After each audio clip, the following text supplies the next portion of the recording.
Muy buenas tardes, bienvenidos al panorama político de Noticias Telemedellín y vamos a comenzar hablando sobre el nuevo ministro de la Defensa que reemplazará al fallecido Carlos Holmes Trujillo. Se han barajado varios nombres para reemplazar a Holmes Trujillo en la cartera de Defensa. Uno de ellos, Rafael Guarín, alto comisionado para la Seguridad Nacional, también Miguel Ceballos, quien actualmente es el alto comisionado para la Paz, y hasta el presidente de la SAC, Jorge Bedoya. Pero también ha sonado otro nombre y tal parece que esa es la persona escogida por el presidente Duque para ocupar el Ministerio de la Defensa. Estamos hablando de Diego Molano, quien actualmente es el director del Departamento Administrativo de la Presidencia de la República. Pero más detalles a esta hora desde Bogotá con nuestra corresponsal Valentina Roca. Buenas tardes, Valentina, adelante. Buenas tardes. La Presidencia de la República dará declaraciones a lo largo del día sobre el posible posicionamiento del nuevo ministro de Defensa. Se trataría del director del Departamento Administrativo de la Presidencia de la República, Diego Andrés Molano Aponte. Pero para ampliar esta información los invito a ver el siguiente informe. La Presidencia de la República nombraría a Diego Andrés Molano Aponte como ministro de Defensa y aunque no es oficial, se espera que en horas de la tarde se haga el nombramiento. Se trata del actual director del Departamento Administrativo de la Presidencia de la República, Diego Andrés Molano Aponte. Molano es administrador de empresas de la Universidad del Rosario con especialización en Relaciones Internacionales de la Universidad Javeriana y maestría en Administración Pública de la Universidad de Columbia en Estados Unidos. A lo largo de su carrera se ha desempeñado como concejal, donde fue escogido como el mejor concejal de Bogotá por su proyecto Consejo Como Vamos. Fue asesor de la empresa de acueducto y alcantarillado de Bogotá, alto consejero presidencial para la Acción Social y Cooperación Internacional, director del Instituto Colombiano de Bienestar Familiar, director adjunto del programa Midas de USAID, director de la Fundación Bavaria, precandidato a la alcaldía de Bogotá por el Centro Democrático y actual director del Departamento Administrativo de la Presidencia de la República. Se espera que en horas de la tarde el presidente Iván Duque Márquez dé declaraciones acerca de este posible nombramiento. Estaremos al tanto para darles más información. Informó Valentina Roca, sigan ustedes. Muchísimas gracias a Valentina desde la ciudad de Bogotá y pendientes del anuncio que hará esta tarde el presidente de la República, el nuevo ministro de la Defensa. Y las convocatorias o los trámites para revocatorias de 58 funcionarios elegidos por voto popular en el país quedaron suspendidas por la Registraduría Nacional del Estado Civil. Esto mientras el Ministerio de Salud define cuáles son las medidas de bioseguridad y protocolos que deberán cumplir quienes recojan las firmas. 58 procesos de revocatoria de mandato en el país quedaron suspendidos por la Registraduría Nacional del Estado Civil, entre ellos el que se adelanta en Medellín contra el alcalde Daniel Quintero.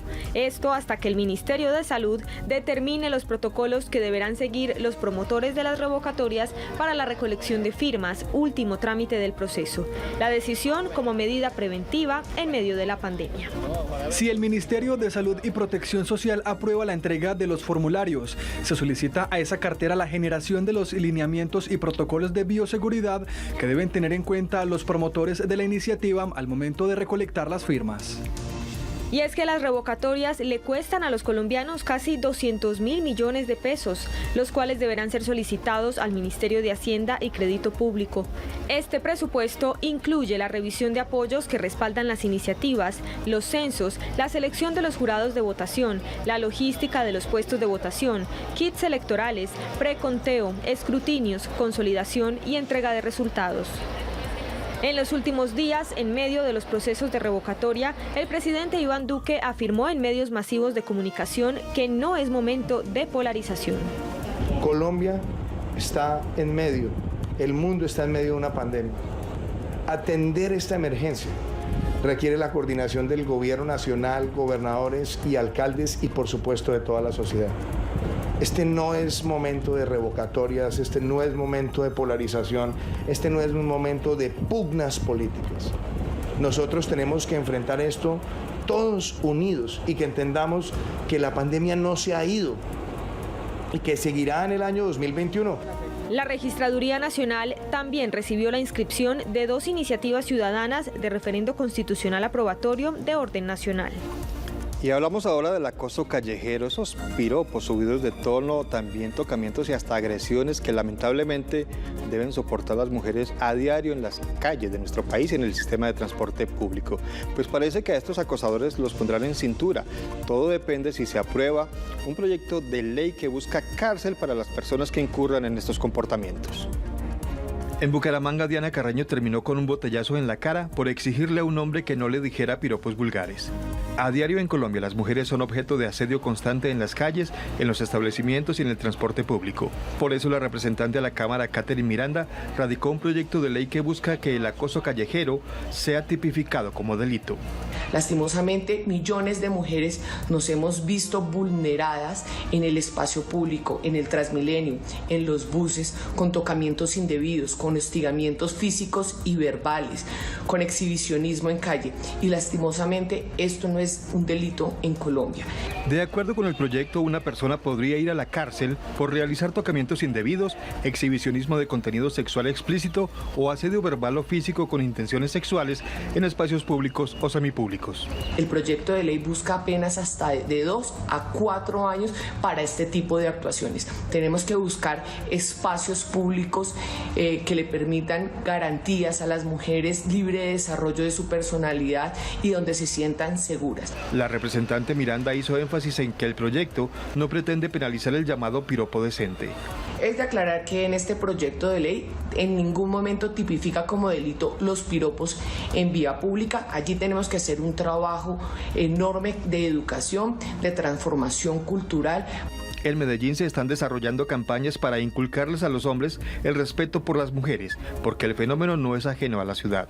Nos referimos a manoseos, a miradas morbosas, a comentarios inapropiados, a piropos, donde las mujeres no han dado de ninguna manera el consentimiento y terminan afectando su disfrute de la ciudad. Este proyecto de ley iniciará su trámite en la Comisión Primera de la Cámara de Representantes. Cuando llegó el coronavirus al país, el gobierno nacional tomó algunas determinaciones que buscaban ayudar a los más afectados por medidas como las cuarentenas. Estamos hablando de ingreso solidario, pero ahora organizaciones sociales y también congresistas le están pidiendo al gobierno nacional, específicamente al presidente Duque, que autorice una renta básica para los hogares más pobres del país. ¿De qué se trata? Aquí se los contamos.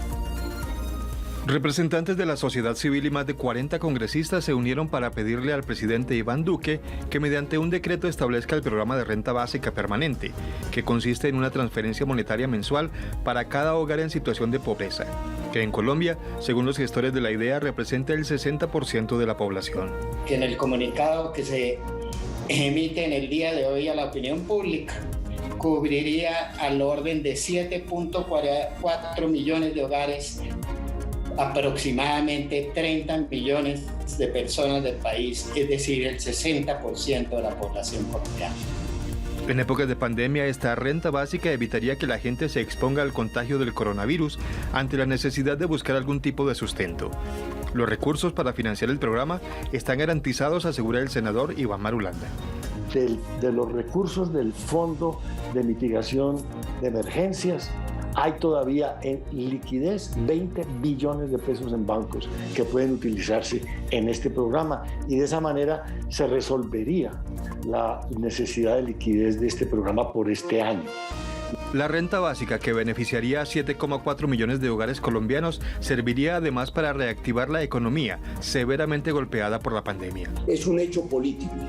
Implica que aquí hay una decisión política diversa, multicolor, de todos los sectores, verde, amarilla, roja, de todos los colores, independientes, alternativos, que está dispuesta a defender no solo una propuesta coyuntural que se ha dado en llamar renta básica, sino, y este es el segundo titular, un cambio en el modelo social y económico de fondo.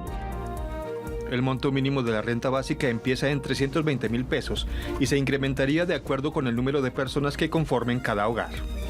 320.000 pesos es el monto inicial, es decir, vamos a verlo en pantalla dependiendo del número de personas que conforme cada hogar, la renta básica. Y comenzamos con una persona por cada hogar, 320.000 pesos como lo veíamos en la nota, pero si son dos integrantes del hogar serían 360.000 pesos y van subiendo. Por ejemplo, si son 3 personas, el ingreso de esa renta básica sería de 400.000 pesos. Si son 4 personas en el hogar, recibirían 440.000 pesos y si son 5 personas, 470.000 pesos. Si son 6 o más, 470.000 en adelante. Esa es la propuesta entonces que están haciendo algunos congresistas y organizaciones sociales para que esa sea una política pública, la renta básica para los hogares más pobres del país. Y así llegamos al final del panorama político en Noticias Telemedellín. Muchas gracias, nos encontramos